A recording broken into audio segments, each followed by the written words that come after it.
Hi, good evening, everybody. I'm Srikanth. I am the head of operations at IUR Universe. We are India's largest wellness portal offering preventive wellness, ailment management, online signature programs in yoga, Ayurveda, and naturopathy for global customers since 2016. We currently host more than 300 wellness centers in India and abroad with a large presence in India, Sri Lanka, and Nepal, and planning to go global in the coming years. So far, customers from more than 65 countries have booked their wellness program through our portal. We are the only portal approved by Department of Tourism Karnataka, Incredible India, and we are the only company in India which is a member of Global Wellness Institute, California.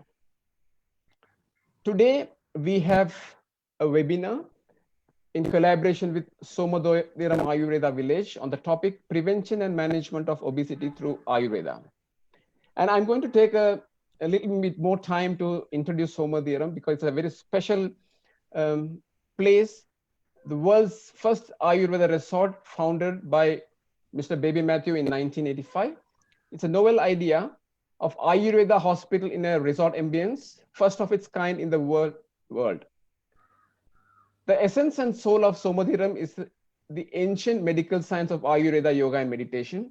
They have 80 air-conditioned accommodations built in traditional Kerala architecture, 30 treatment rooms, one yoga hall, and one open-air yoga hall facing the beach.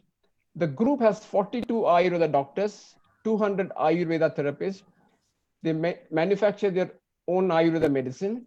They have an Ayurveda herbal garden. They also provide personal yoga consultation, Ayurveda diet plan, language interpreters, and organic Ayurveda dosha specific food. Now talk about some of the accolades. They are approved by the Kerala government as an Ayurvedic center, Green Leaf certified. They're a national accreditation board of hospitals and healthcare providers. They have quality management system approved by the British Standard Institution, ISO 9001 and 2015. Food and hygiene safety certification from the same organization, ISO 22000. Ayurveda Europe certification by Europe Audit Institute, Germany.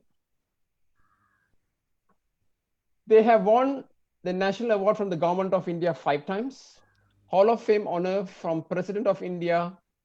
They have won the state awards from Government of Kerala 5 times. Then they have 32 national and international awards. Today, we have 2 doctors with us, young dynamic doctors. Dr. Rahul is an Ayurveda medical officer with the Somadhiram Ayurveda Village. He's got more than 6 years of experience, has been with Somadhiram Ayurveda for 3 years. He specializes in Ayurveda Panchakarma therapies for chronic illness and the management of degenerative eye disorders, retinal vascular disorders, and lifestyle disease management. He has participated in several national and international seminars and workshops. We also have Dr. Gopika. She's also an Ayurvedic medical officer. She's got more than 5 years of clinical experience in Ayurveda, has been with Somadhiram Ayurveda for 3 years. She's a yoga practitioner. She's been doing it for the last 5 years.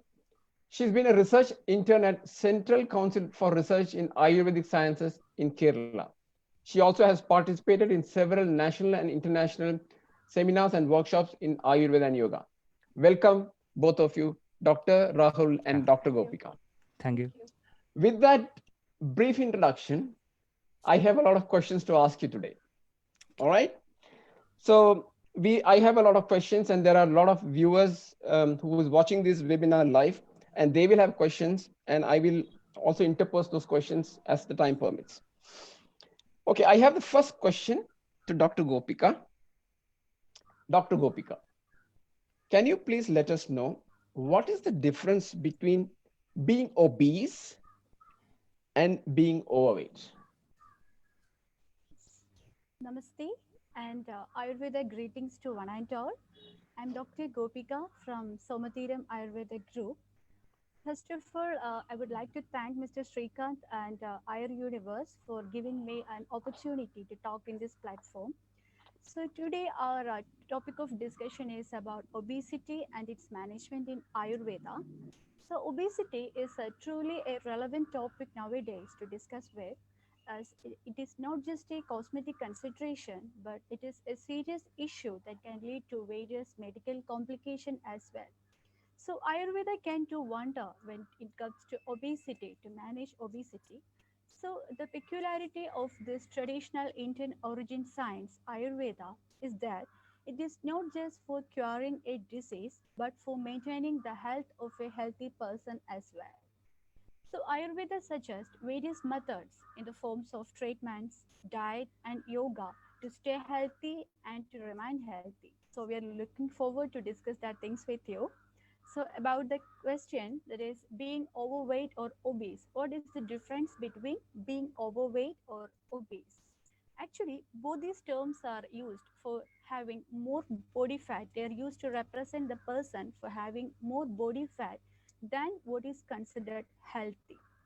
Both are used to identify people who are at risk for health problems from having too much of body fat.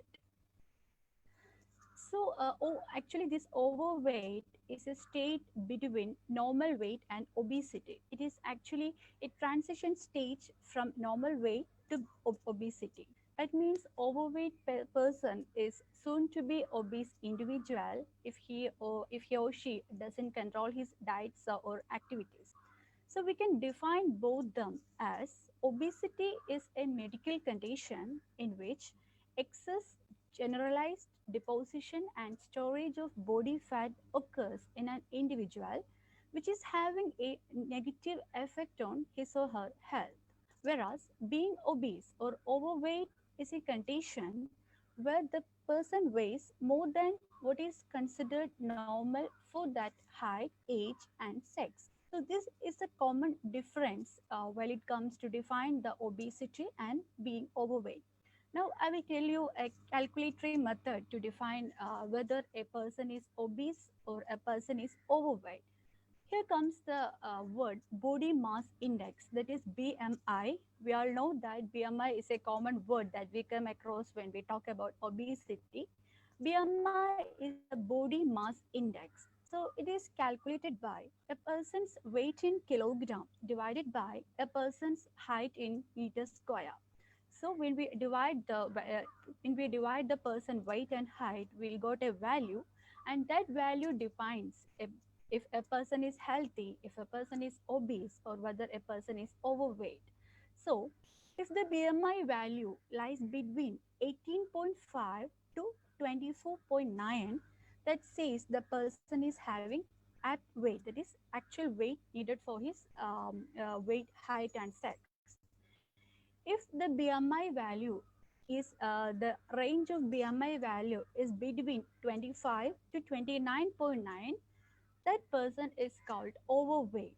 So here lies the main difference. If the BMI value lies between 25 to 29.9, that person is considered as overweight. And if the BMI value lies above 30, that person is considered as obese. So here comes the main difference by calculating the BMI. All other physical impacts, all other medical conditions are similar to both the person. Only the BMI value is the main difference when it comes to define a person who is overweight and a person who is obese. So here lies the main difference.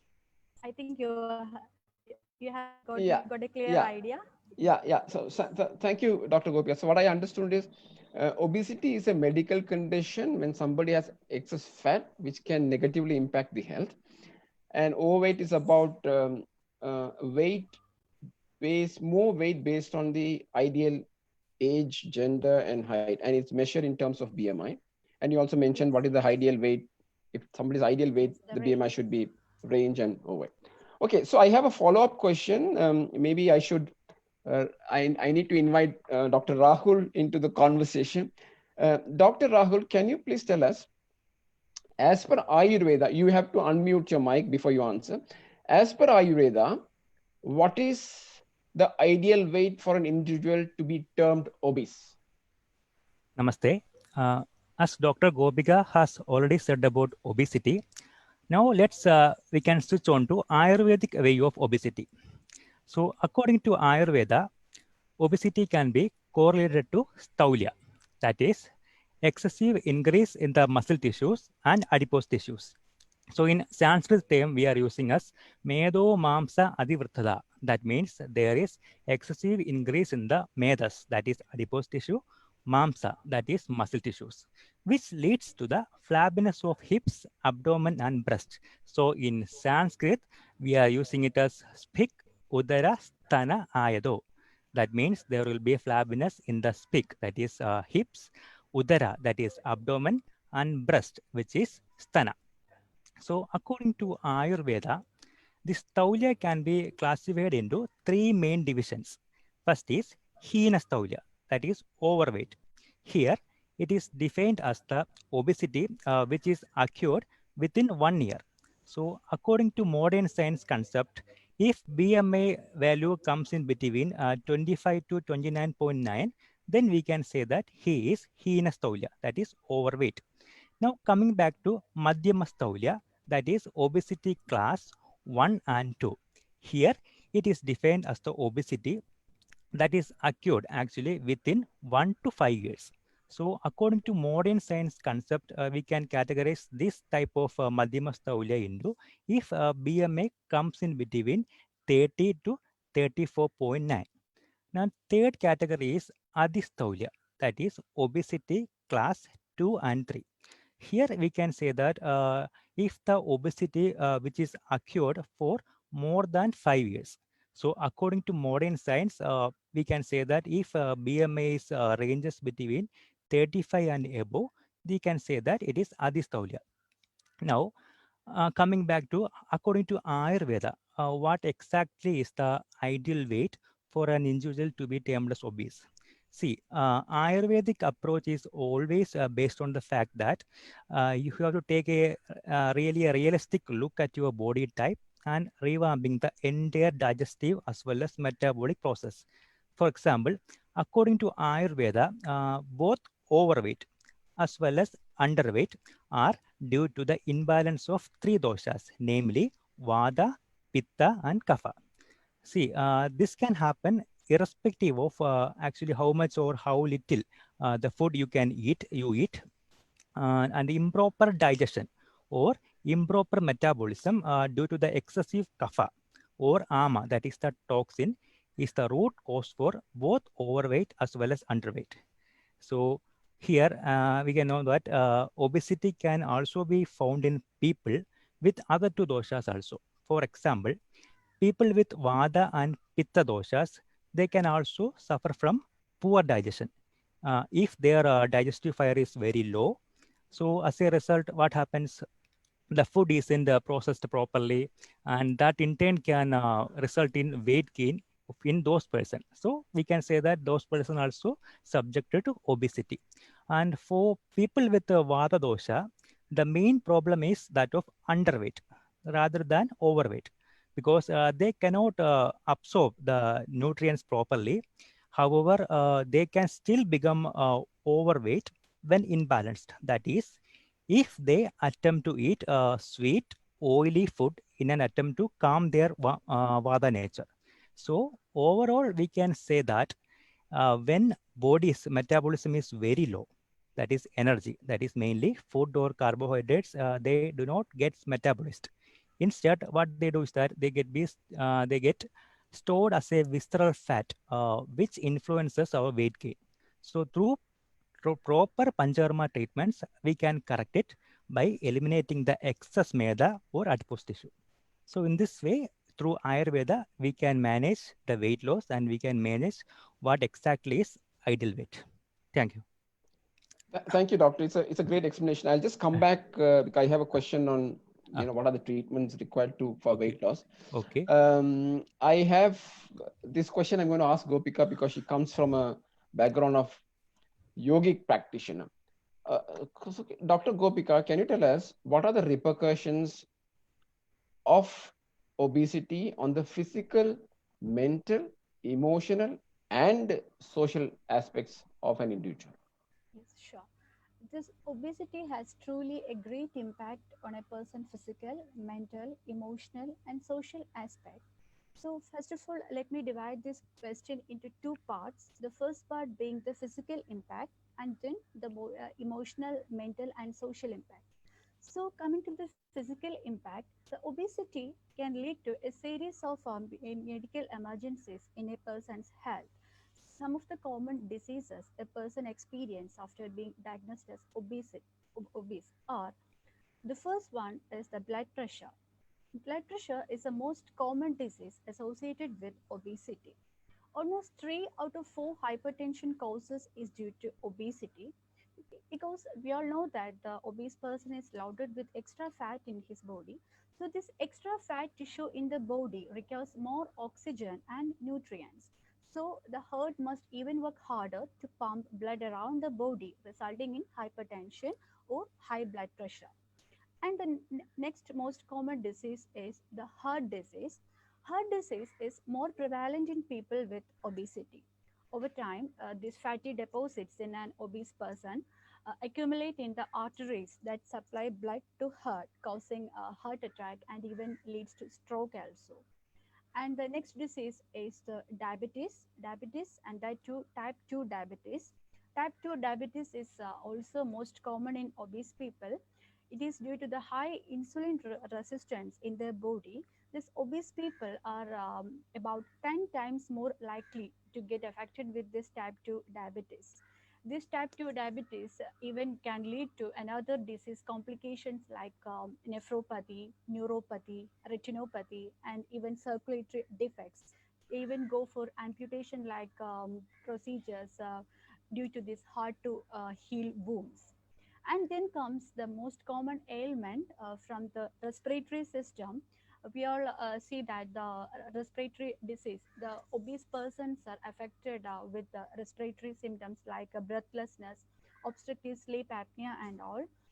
Due to the excess fat in neck, throat, and tongue, the obese people, the to and fro motion of air into the lungs is interrupted, resulting in reduced lung capacity, asthmatic issues, and all.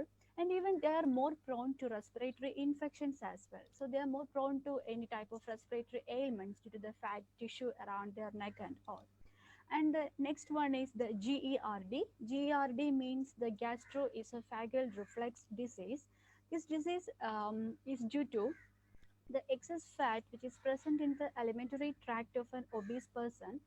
This excess fat will pressurize the alimentary tract and causes the food that we intake.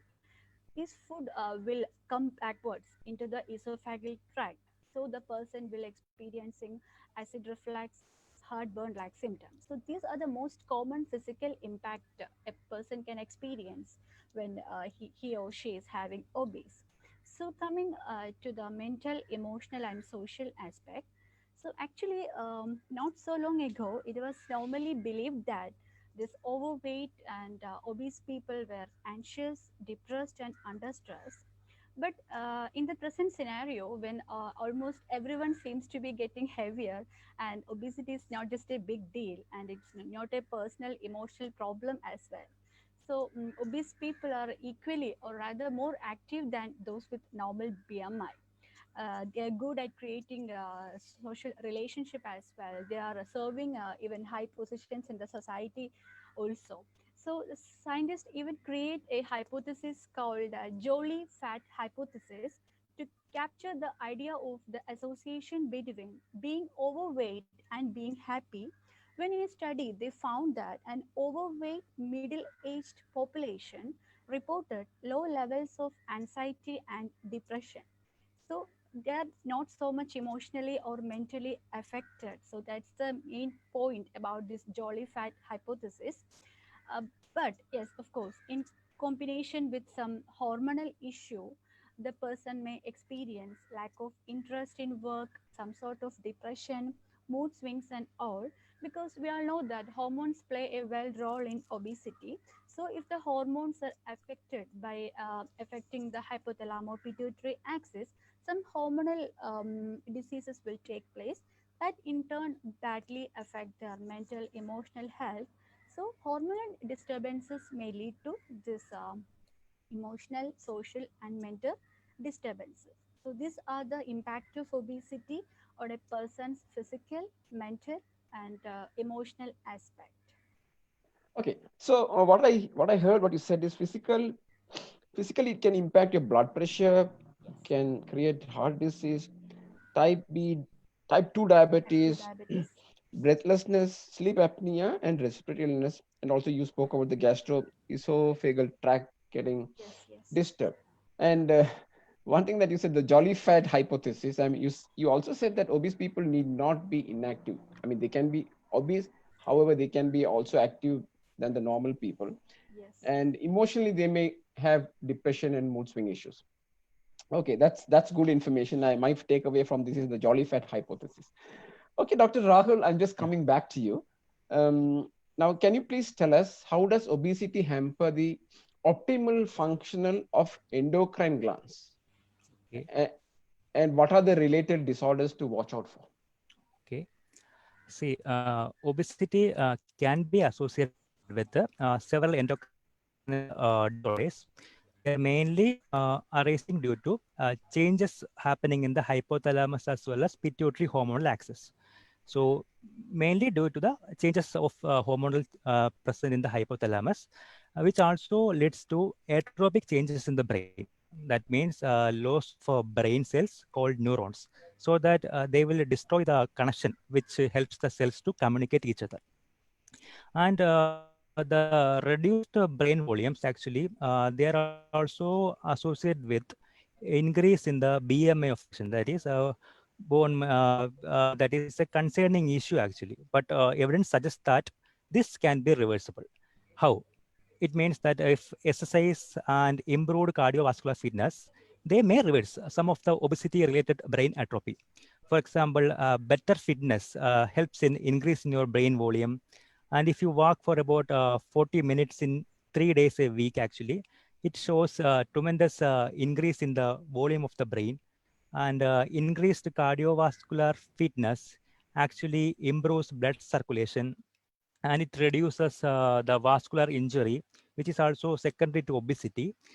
So these are all main factors. So it says that if you engaged in strenuous activities, brisk walk, like improved cardiovascular fitness, then there will be decrease in the BMI, so that your brain volume will be increased.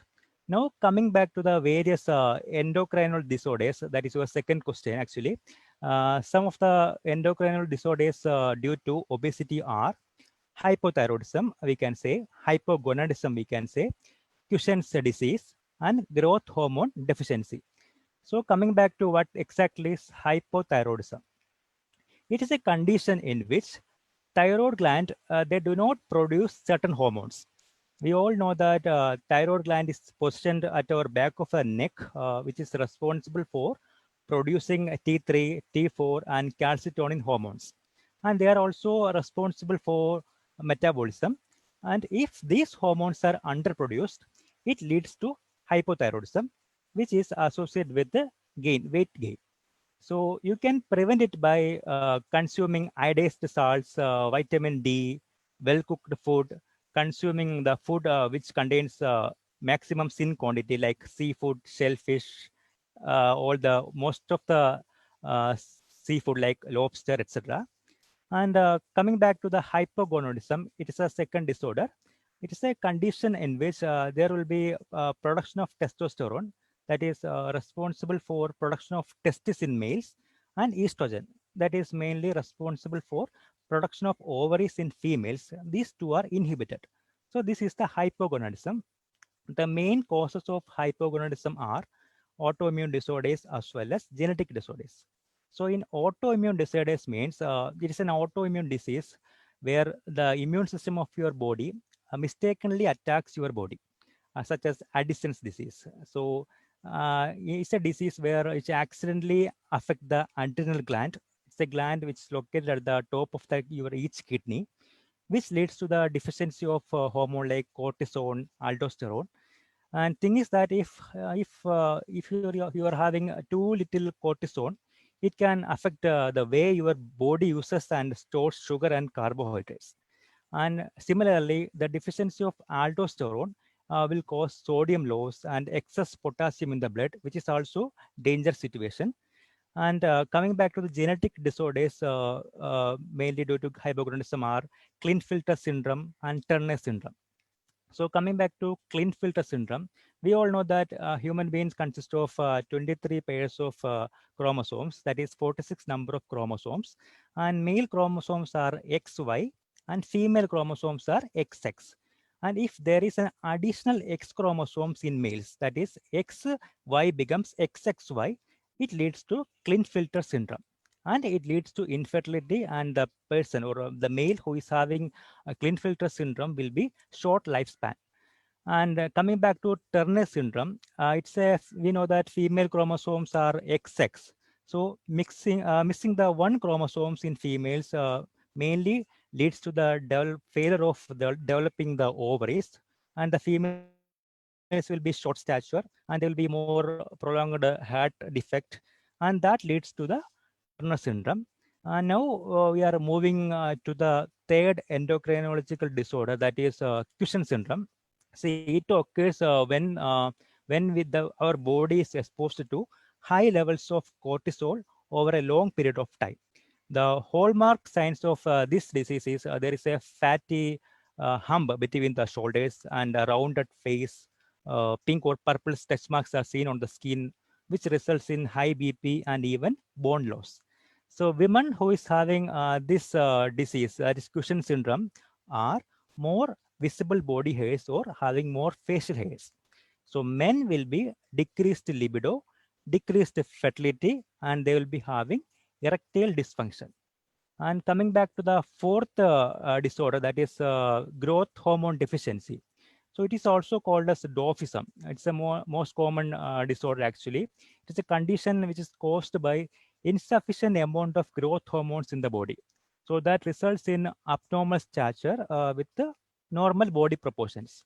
And it is also associated with low levels of vasopressins. See, vasopressins are mainly responsible for the production of water in the body, and it also affects the gonadotropins, that is male and female sex hormones. So in this way, we can say that obesity hamper the optimal functions of both endocrine glands and related disorders. I hope it's clear for you. Oh yeah, Yeah, okay. you said so many things. You Yeah, spoke about brain yeah, right. atrophy. You spoke about how it impacts the thyroid glands Yes. Yeah, and the impact in growth hormone, yes. autoimmune disorders, genetic Genetic disorders, disorder. Yeah, and how it disturbs the number of chromosomes, leading to infertility. I yes. have a follow-up question, Dr. Rahul. Now, Okay. you spoke about endocrine glands. I also Yeah. want to know Uh, what are the musculoskeletal damages that can be expected due to obesity? okay.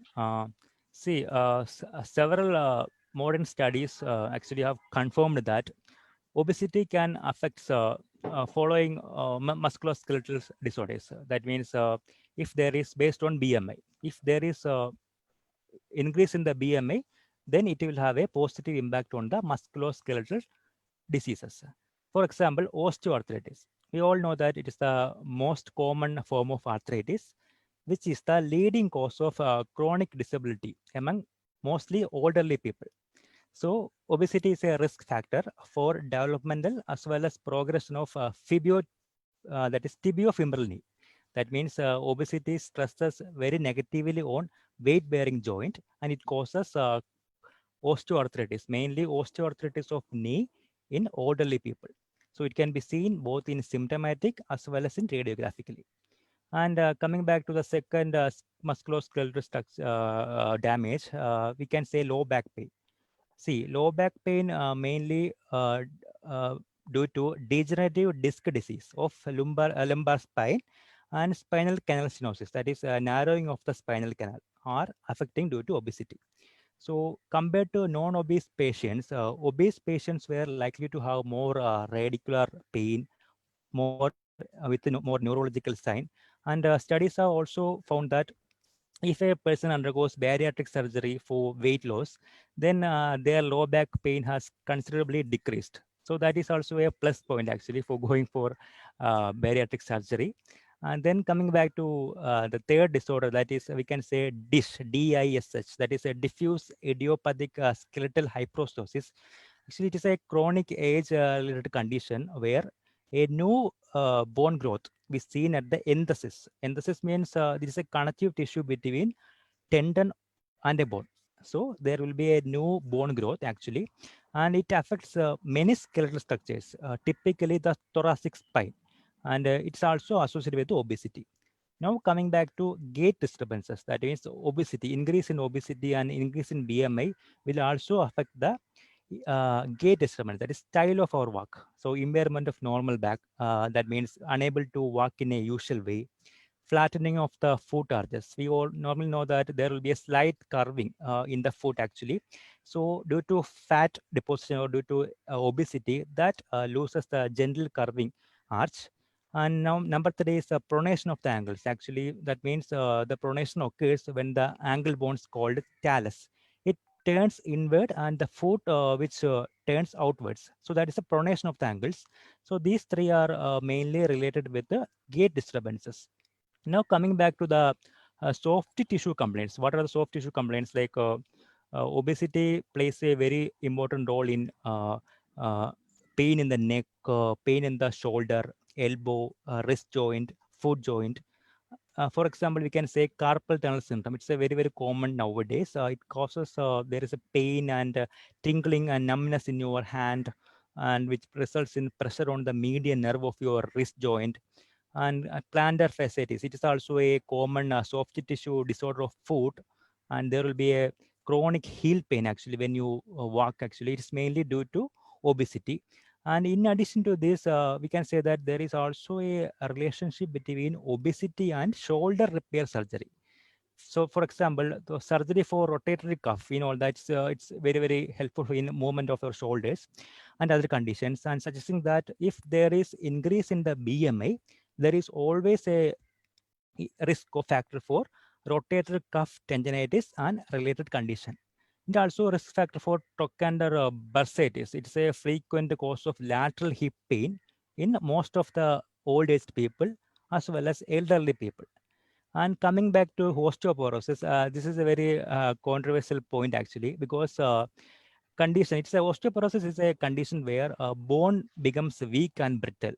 So that studies have stated that body weight is closely related with the BMD, that is bone mineral density. So for every 10 kilogram increase in the body weight, there is actually 1% increase in the BMD, suggesting that increase in body weight has a less chance of osteoporosis, which is actually a topic in discussion. So it says that if we are having more obese and more bone weight, then there is a less chance that will be having osteoporosis. So still this topic is actually in discussion, and many are finding some controversial statement about this particular topic. And weight on BMD appears to be stronger in women than men, and it is more in a post-menopausal than it is pre-menopausal woman. And now regarding the gout arthritis, we all know that it's a most common form of crystal-induced arthritis, which is causing articular inflammation, causing joint destruction, permanent disability, etc. And obesity is also plays a risk factors in both gout as well as serum uric acid. See, serum uric acid is positively associated with BMI because size of the visceral fat means the abdominal fat. It always are directly proportional to elevated uric acid. So if a guy is having a visceral fat, then the uric acid, it is always directly proportional. Now coming back to fibromyalgia, it is also one of the musculoskeletal disorder. It is a complex disorder which are resulting in pain, and they will be having disturbed sleep, altered mood. And it is seen that if BMI and fibromyalgia are also directly related. That means increase in BMI will always increase in symptoms related to fibromyalgia. It is also seen that a patient who has undergone bariatric surgery to reduce the fat, it is also seen that fibromyalgia relatively decreases, the symptoms relatively decreases. So we can say that fibromyalgia as well as BMI are always directly proportional. Then moving on to the connective tissue disorder, that is rheumatoid arthritis. We all know that it's a very, very dangerous condition actually. It's the most common form of chronic inflammatory joint diseases. And it is seen that if BMI is below 30, then there is no risk involved for rheumatoid arthritis. So these are some of the musculoskeletal damages that can be expected due to obesity. And hope it's clear for you. Oh yeah, yeah. Yeah. I mean, you said so many things. You said Yeah. about osteoarthritis, Yeah. low back pain. You also mentioned about something called dish, new bone Yeah. growth, No. thoracic spine, side of the walk, Yeah. pronation of angles, pain Ankles. in the neck and Yeah. carpal tunnel Carpal tunnel syndrome, syndrome. Yes. plantar fasciitis, shoulder rotation. I Yeah. mean, a lot of Yeah. stuff. Yeah. Okay, so Dr. Yeah. Gopiaka has been quiet for a while. I'm just going to pull her into the conversation. Before I pull her, yeah, Dr. Gopiaka, good, you unmuted. So just following up on what Rahul had said, what all other health issues can obesity trigger? Yes, apart from the list of disease, what Dr. Rahul has already told, obesity can trigger other various other diseases as well. Especially in women, it can harm her fertility by inhibiting normal ovulation because the fat tissue that is present in the ovaries may be a cause to hinder the ovulation procedures. Even in women who regularly ovulate, the higher the BMI, the longer it appears to pregnant. So even the IVF treatments become unsuccessful in those obese persons.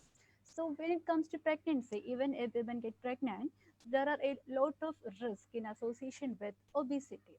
The first one, there are higher chances of miscarriage, there are higher chances of stillbirth also, and the women are more likely to get the gestational diabetes. Gestational diabetes means the diabetes that come in association with pregnancy. And also the women is more likely to get a condition called preeclampsia. Preeclampsia means a pregnancy complication characterized by high blood pressure and signs of damage to other organ system, most often liver and kidneys. Also, she will be suffering from sleep apnea. Sleep apnea means, like what I already told, this obstructive sleep apnea is one of the respiratory condition due to the fatty tissue around her neck, throat and tongue. The women will be unable to breathe for a while during sleep. So sleep apnea is also a common complication while it comes to pregnant women. Also, she may suffer from cardiac dysfunction. So all these complication increases the chance of C-section in women that further lead to many other complications. So this obesity can hamper the pregnancy situation as well. Even to the child also, at the time of birth, the child may also suffer from serious complication as a result of obesity. Like the child may be suffer from severe birth defects, and the child will get fetal macrosomia. Fetal macrosomia means the size of the child will be higher than the average to be size, and there will be impaired growth of the child. Also, there are chances of childhood asthma and obesity. So these are some of the defects that the child will be experiencing from a obese mother.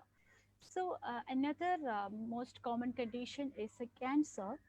Yes, obesity can also lead to various types of cancers. We all know that cancer is like a common disease nowadays.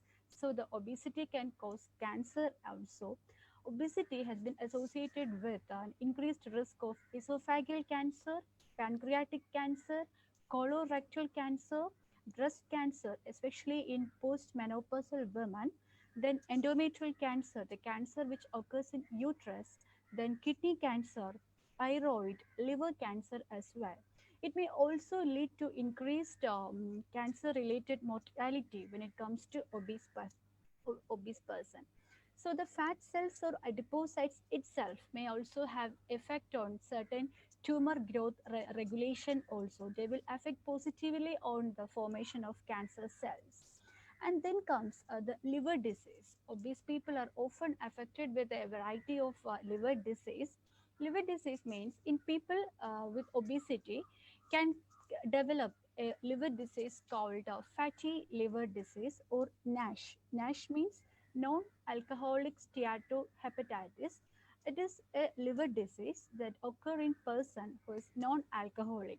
Usually, the liver disease is associated with alcoholic person, but in obese person, even if they are not alcoholic, they can create some other liver disease like non-alcoholic steatohepatitis, namely NASH. So the excess fat can damage the liver or cause scar tissue to grow, can lead to liver cirrhosis and all. Actually, this fatty liver disease usually has no symptom but can eventually lead to liver failure, which means ultimate organ failure. And next issue is gallbladder disease. The most common symptom is gallbladder stones due to higher cholesterol levels in bile. It hardens to form gallstones called gallbladder stones, which is also a common ailment in obese people. And next comes the kidney disease. Kidney disease, yes, the kidney is also affected. In obese individuals, the kidneys have to work harder because there is a lot of circulation, blood circulation is more, so the kidney have to work harder, filtering more blood than normal in normal people. So the increase in function can damage the kidneys due to an increase in intraglomerular pressure, which result in kidney damage and heightens the risk of developing chronic kidney disease in long term. So they are prone to get a chronic kidney disease, which can lead to kidney failure and all. And last but not the least is the Alzheimer's disease. The Alzheimer's disease, we are aware of the fact that it is affected in a person who attains his middle age or more than middle age. But in obese person, when a high fat, high sugar diet that leads to obesity is paired with normal aging, there is a chance of Alzheimer's disease as well. So these are some of the other diseases that occur when a person attains his obesity. That's a lot of information. You spoke about it getting it's affecting a woman for fertility, impacting the liver and the kidneys. A child can suffer with asthma. It can also lead to cancer, which I didn't realize. And you also spoke about something called the NASH, liver cirrhosis for a person who doesn't consume alcohol at all, and also Alzheimer's. Now that we have got educated a lot on obesity, let me just move on to the most important questions. How Ayurveda can help us to treat, manage, prevent, and various other things. Okay, Dr. Gopik, I'll just start this with you only. What does Ayurveda prescribe to reverse obesity? Yes. Ayurveda can manage obesity in a very successful way. According to Ayurveda, we all know that health is the equilibrium of doshas and disease is caused by vitiated dosha. So this is a basic principle we are following in Ayurveda. Health means the all the three doshas, that is Vata, Pitta and Kapha, is in an equilibrium state, and disease is the vitiated form of Vata, Pitta and Kapha. So this thing you have to keep in mind while talking about Ayurveda treatment. So, in Ayurveda, obesity is treated not only for weight loss or loss of centimeters, but also in terms of adjusting metabolic process by reducing ama. Ama means the toxins present in our body, and also by reducing the excess fat. So, Ayurvedic treatment aims these two, not only for reducing the weight but also for adjusting the metabolic process, which is a major cause for the pathogenesis of obesity. So, for any disease, Ayurvedic treatment can be divided into three sets. Let me explain. The first one is Shodhana therapy, that is body cleansing techniques. The second one is Shamana therapy, that is specifying technique. And the third one is Nidana Parivarjana, which means the avoidance of the causative factor of disease.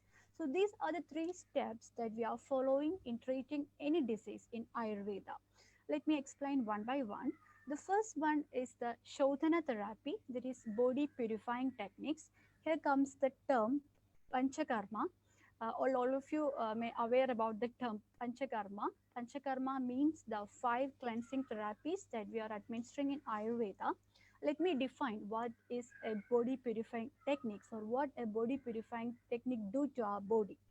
So, a body purifying techniques or Shodhana therapy means that therapies in which the vitiated doshas are at first mobilized from their respective sites and then eliminated through upper or lower body orifices. So there are two steps in these purifying techniques. Firstly, we have to dislocate the doshas from their sites, and then we will eliminate the dosha through upper or lower body orifices. So we are administering 5 panchakarma. In Ayurveda, there are 5 body cleansing techniques.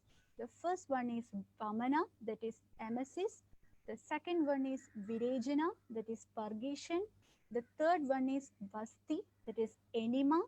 And the fourth one is Nasyam, that is nasal arynes.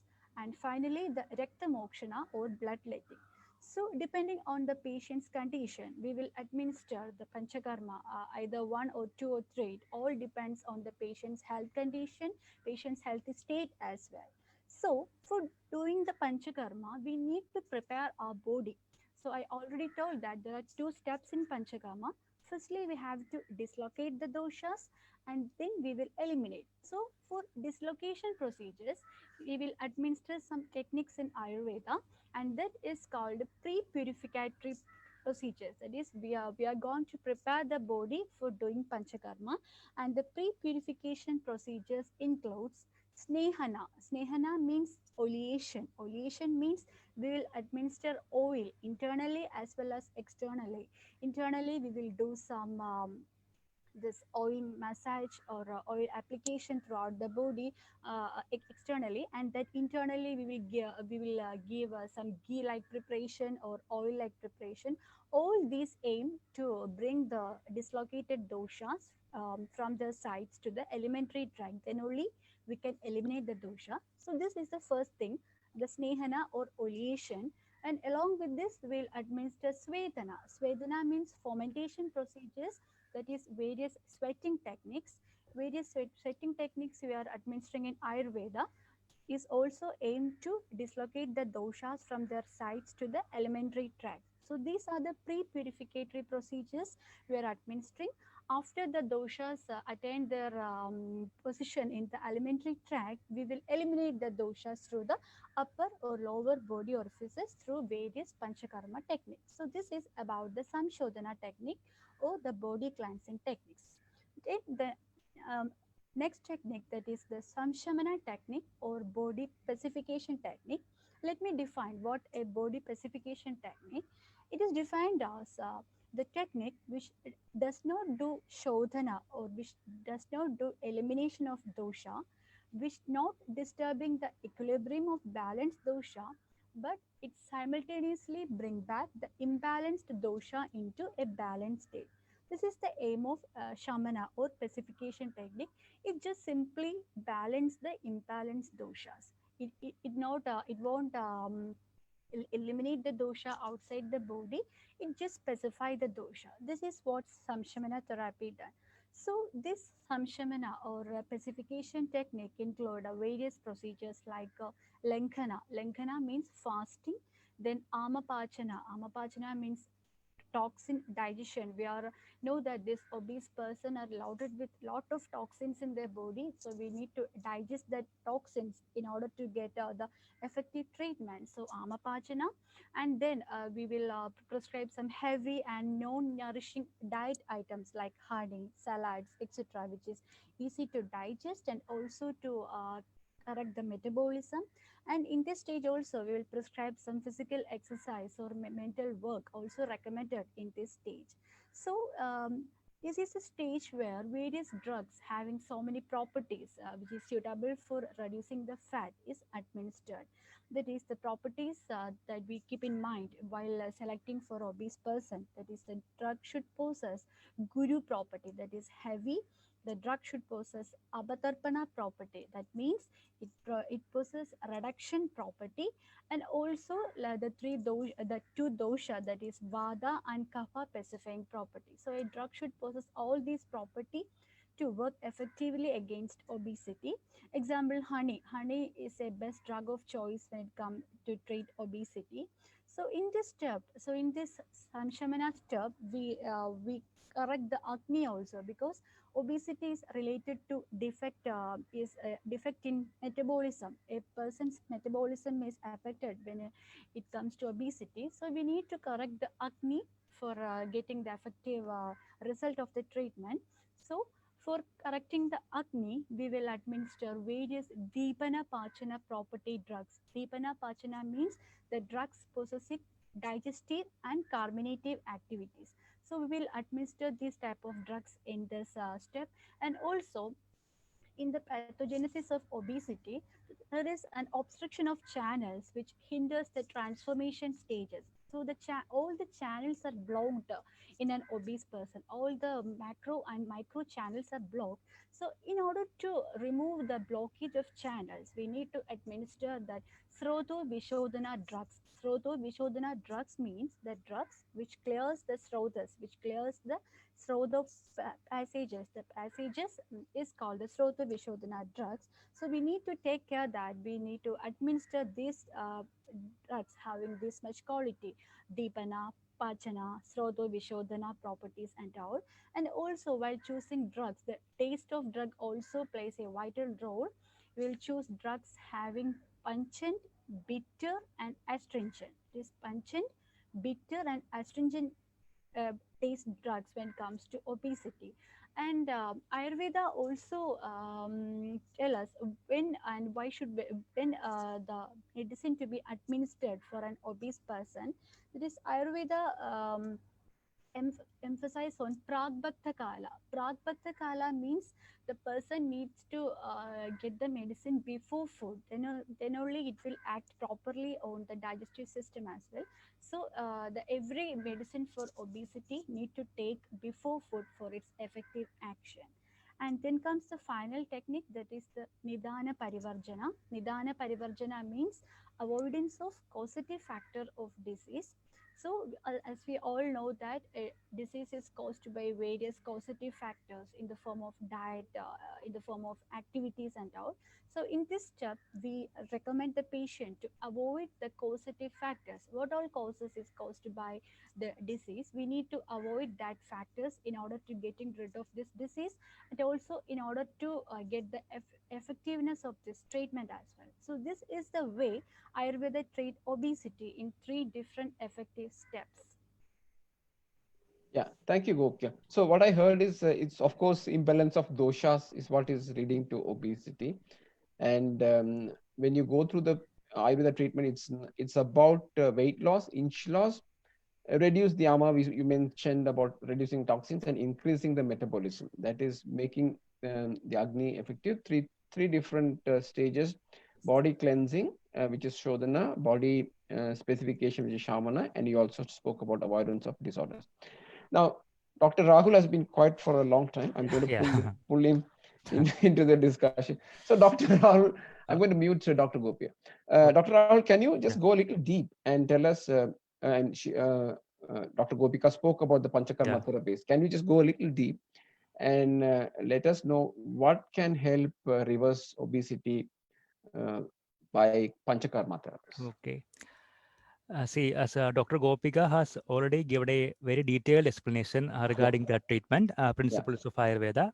So I will connect some of the treatment principles into some of the Panchakarma procedures, and then I will tell what are the treatments in an interesting way. Okay. So the entire treatments can be categorized into following sections. That is Rokshanam, which means dry treatment. So for an obesity person, we can categorize the treatments into following sections. First is Rokshanam, that is dry treatment. Second is Snehanam, that is oleation treatment. Third is Vedanam, profuse sweating or fermentation. Then fourth one, Shodhanam, that is purification method. And fifth one is Rasayanam, that is strengthening method. So dealing with Rokshanam, what is dry treatment? The body treatments that are carried out without using oils are called as Rokshanam. Actually, it mainly helps in opening the pores of the body so that toxins can be able to come out easily. This makes the body lighter. So it's always better to start with a treatment with the Rukshanam, that is dry treatment, so that all the pores will be opened, so toxins can be come out easily. So the main Rukshana treatment or dry treatment in Ayurveda is Udvartana. We all know that Udvartanam is a powder massage with the special herbal preparations. So it will be done in an upward direction and in opposite direction, because in massage and all we'll be doing in a downward direction, but in Udvartanam we can do it in an upward direction. And the main function of this Udvartanam is it reduces the fat tissues, it maintains the softness of the skin, it removes the vessel blockages, and it increases the tissue heat, stimulates the fat metabolism. So in Ruksham, we will be doing Udvartana so that all the pores will be opening up. Now coming back to Snehanam, second, that is oleation treatment. It can be divided into two sessions, as Dr. Gopika has already mentioned, that is internal Sneham, that is ghee intake, external Sneham, application of oil. The most peculiar feature of this Nehana or oleation procedure is that it is having deep action. So when you are giving a small amount of ghee to a person, according to situation, so it is having some deep action, and it will take the toxins out from different parts of the body, like sandhi, that is joints, asti, that is bones, majja, that is bone marrow. So wherever the toxins are present, this ghee, it is having deep action, and it will go deep inside it, and it will take all the toxins from that site, and that it will be accumulated in a particular site. So Snehanam, for Rukshanam, we already did some opening the pores, and Snehanam, we already the toxins are coming out. And in Snehanam, we already mentioned about internal Sneham, that is ghee intake. Now external Sneham, that is application of the oil. In Ayurveda, we call it as Abhyangam. It is a Panchakarma treatment actually. It's a general body massage with herbal oil. It is done mainly to increase the blood circulation and supply oxygen to each and every part of the body cells and rejuvenate it. So we already undergone the Rokshanam, we already go Snehanam, now Svedanam. So it's a procedure, it's a profuse sweating. So it is mainly done for liquefying the toxins. You already see that the toxins are collected in a particular site, and the toxins need to be liquefied. So Svedanam procedure is doing. Example, steam bath. In Ayurveda, we call it as Bashpa Sveda. That is, person is made to sit in a steam chamber, and it's completely sweated out, helping in liquefying the toxins. And other Svedana karmas are Elakiri, that is Patra Potla Sveda, some hot bowls massage with herbal leaves, mainly helpful in liquefying the toxins. So up to liquefying, we already made. Then we have to throw the liquefied toxins out from the body. So what we do? We do Shodhana, that is purification. It is done mainly to remove the unwanted toxins from the body. So we open the pores actually in the Ruksha stage, that is dry treatment. Then we made the old, collect all the toxins from every part of the body, like Sandhi, that is joints, bones, etc., gets accumulated in one particular site.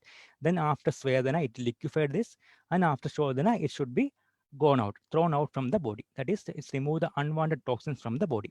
So mainly Virejanam we are doing in obesity person. That is administration of medicine through oral route and eliminating the toxins through anal route. That is Virejanam. So Ruksham is over, Sneham is over, Shodhanam is Svedanam is over, Shodhanam is over.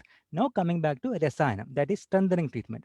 So it is done mainly to eliminate the toxins from the toxins are already eliminated without making imbalance of other doshas. So mainly there is always a chance that in obesity, we already eliminated kapha doshas as well as meha doshas. So there is a chance that vata doshas might elevate or might make some imbalance. So to remove the imbalance of that vata dosha, we are doing this kind of rasayana treatment. So mainly Leganavasti. It's a administration of medicines through anal route and removal of toxins through anal route. So kapha and medas will be eliminated completely without increasing vata. So Leganavasti is we are doing in Rasayanam stage in case of obesity. Now coming back to other Rasayana treatments like Pidchil.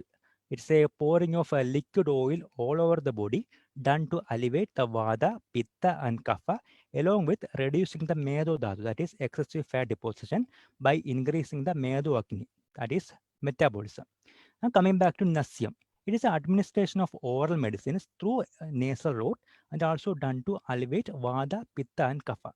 So these are about Rasayana treatment. So on summary, we can say that when body's metabolism is low, energy, that is food or carbohydrates, they do not get metabolized. Instead, it gets stored as a visceral fat, which influences obesity. So through Panchakarma treatments, we can correct it by eliminating the excess maida or adipose tissue. So these Panchakarma treatments mainly help the reverse obesity, mainly Ruksham, dry treatments, Neham oleation, Svedhanam profuse sweating, and Shodhanam it is a purification, and Dasayanam strengthening treatments. And I hope it's clear actually. Oh yeah, yeah. That was a very good education. So dry treatment, Yeah, Udvartana, you spoke about yeah, oleation, yeah. and then excess sweating, Sweating, liquid, liquidizing the yeah, toxins, purification, and and strengthening. strengthening. Oh Okay, yeah, that's amazing. okay, Okay, we are running out of time. However, okay. I have a few more So, questions okay. that I have to ask. I got questions from the audience, so let's see whether we can take another maybe 10 minutes or so Okay. to wrap this up, because this is a very interesting topic. I'm learning a Yeah, lot. So I'm okay. just going to pull Gopika back again Uh-huh. in the conversation. Dr. Gopika, this is a question which has come from the viewer as well. So I also have a very similar question. So I'm just going to ask a question which will combine both. What daily tips would you recommend for an obese person to manage long-standing disorders that have manifested due to obesity? Yes. Actually, losing as little as 5% of your body weight can Mhm. lower your risk of several of these health conditions, including heart disease and type 2 diabetes. So, a combination of diet and exercise can help us to lose weight slowly over time. The main thing is you need to be consistent and to continue making healthy choices. So, let me speak some words about exercise. When it comes to exercise, aim for at least 150 minutes per week. That means it include moderate aerobic activity, and also it can include a brisk morning walk for just 30 minutes. Then after this 150 minutes, you can rise the time to 300 minutes per week. So just keep in mind you have to exercise continuously and consistently. And then Ayurveda also proposes certain yoga and pranayama for managing obesity. The pranayama techniques aims at improving the to and fro flow of air into the lungs, which in turn increases the lung capacity as well. So some of the pranayama techniques are Anilom Vilom Pranayama, Nadi Shodhana Pranayama, Kapalabhati pranayama. So these three pranayamas all regulate the to and fro motion of lungs and also helps to increase the lung capacity. Also, some of the yogic postures, which is very helpful in managing the long-standing complications, include the first and foremost thing is the Surya Namaskara, that is the sun salutation pose. The Surya Namaskara is the most common yogic practice which is practiced by almost every people, so to getting rid of from various disease. Yes, the Surya Namaskara can do wonders in obesity also. It is a combination of 12 different postures. So by practicing Surya Namaskara, we are able to manage this complication. Also, other yogic postures include Pavana Muktasana, that means wind releasing posture, Veerbhadrasana, then Shalabhasana means butterfly posture. Then Bhujangasana means cobra posture. Dandasana. So these asanas are very much helpful in overcoming the difficulties of obesity. Then coming to the diet, actually Ayurveda says we are not what we eat, but we are what we digest. So we must be taken care of the fact that we must eat food according to our digestive capacity, according to our acne as well. So when it comes to food, I will give you some tips. That is, use low fat, low calorie, and high protein content food, and fill half of your plate with vegetables. According to WHO, eating fruits and vegetables decreases the risk of obesity since they are loaded with lot of nutrients and all. And while it comes to vegetables, use steamed and boiled seasoned vegetables instead of fried vegetables. And try to include oatmeals and brown rice in your diet is best for managing this obesity. And drink skimmed milk instead of whole milk. And when it comes to protein, eat lean sources of protein such as chickpea, seafood, beans, and soy. And after food consumption, avoid drinking excess water. This may hampers the digestion, and you need to fix the lunch and your dinner timings. And this the time gap between the lunch and dinner timing should be at least 4 to 5 hours, and eat a light dinner at least 3 hours before sleeping is recommended. And Ayurveda also suggests some vegetables, some peculiar vegetables in order to conquer this obesity. Like you need to intake bottle gourd, bitter gourd, brinjal, drumstick as ideal food for this obesity. So these are some of the tips when this Ayurveda suggests in forms of diet as well as in terms of yoga to conquer the long-standing complication of obesity. Thank you, Gopika. It's a very well explained tips that you gave. Losing 5% of weight can really help, is what you said, and 150 minutes of moderate aerobic exercise per week, and increase it to 300 minutes per week, yogasana, pranayama, to increase your lung capacity. And you said something very important.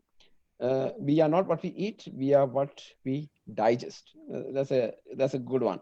Okay, so I have come to pretty much the end of this conversation, and now the next question I have, you can decide who wants to respond to this. Okay. So what are the early signs of obesity setting in for an otherwise healthy person to watch out for, and what tips would you recommend preventing obesity? Yes, I will answer the first part. Okay, the early signs of obesity setting in. Actually, once you are carrying a few extra weight, you may develop a series of symptoms that affect your daily life. The first and the foremost one is a breathlessness, even on small physical activity. Even after a short physical activity, a person experiences profuse sweating with a foul body odor. This foul body odor is mainly due to a disturb in the metabolism of a person. So the breathlessness even on small physical activity, then feeling of tiredness and excessive hunger you may feel, and also you are experiencing with lack of interest in doing exercise, lack of interest in doing work, and excessive sleep also you may feel.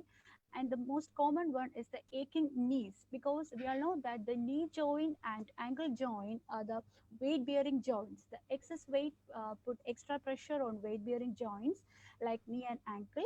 So our knee joint and ankle joint will be painful, and stiffness also occurs. This in turn affect your posture, your walking manners and all. And also some person will experience skin problems. Skin problems in the sense this hormonal changes may develop darkened velvety areas around neck and body. So the retained moisture on body folds leads to fungal and bacterial infections also. Also, they will be experiencing heartburn due to the reflex esophageal disorder, like I already said, heartburn. Snoring. Snoring is the most common problem faced by obese people. Snoring is due to the obstructive sleep apnea, and then even varicose veins they are experiencing due to the extra pressure exerted by the fat. So these are some of the symptoms which is prescribed by Ayurveda as well as the modern science, which are the signs, early signs of obesity setting in. And about the preventive tips, Okay. about the preventive that I already told about the tips to manage the long-standing complication. So you can follow that tips as an aid to prevent the obesity as well. And Okay, Dr. Gobiga, let me add few more tips for preventing obesity. sure. Okay, according to Ayurveda, you have to fill half part of the stomach capacity with food and 1/4 or quarter with water, and empty the remaining portion of the stomach. This is the ideal way actually of food intake to remain healthy. And then you have to maintain a regular daily routine. That is, you have to wake up about before 6 a.m. Take 2 teaspoons of honey, 2 teaspoons of lemon juice with 1 glass of warm water. It can actually help to melt the fat, and it will flush out the toxins from the body. And exercise at morning at least 40 minutes per day for 4 days in a week, which also prevent obesity related disorders. eat light nourishing breakfast like cooked apple, toast cooked barley or oatmeals, as Dr. Gobika has already mentioned about oatmeals, to maintain a good health. Then cook daily with love and care. That's very important actually. And so that it has a positive influence on the body and mind. Then uses spices and herbs, which is suitable for you which are suitable for you while cooking actually. And boil water with fresh ginger.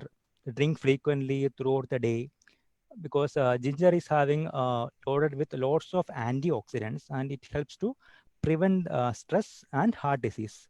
And make lunch as your main meal. Dinner should be as light as possible, which prevents high sugar by burning more calories.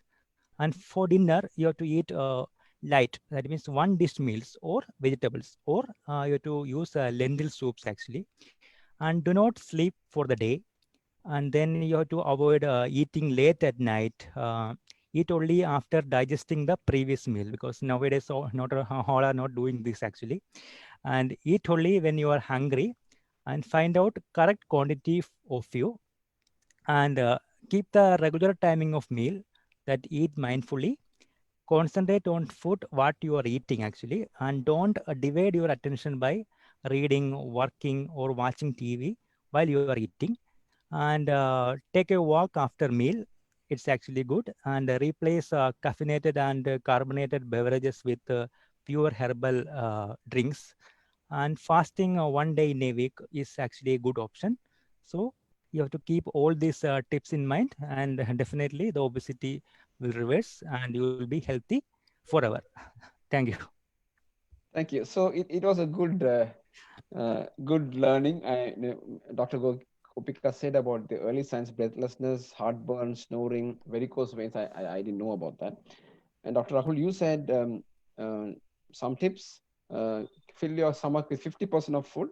Yeah. Wake up before 6 a.m. Drink honey plus lime plus warm water. Cook with love and care. Yeah. Most Right? important thing. And boil water with fresh ginger, and make lunch as your main meal. It's a very Yeah. good tips. Yeah. So we exceeded time by 10 minutes. Yeah. Thank you so much, Dr. Gopika and Rahul, for being here. Thank you, sir. For the viewers, next week we have another interesting topic, which is being hosted, delivered by a sister concern of Somadhiram Ayurveda Village, Manalthiram Ayurveda Beach Resort. The doctors are going to give us a webinar on freedom from diseases, health and wellness through Ayurveda and yoga. And they will also cover post-COVID treatments for building gut immunity and respiratory immunity. With that, we are coming to the end of the live webinar. Thank you once again, Dr. Gopika and Rahul. And it was it's a pleasure having both of you. I learned a lot personally. I hope and the viewers also learned a lot today. Thank you so much. Thank you, sir. Thank you.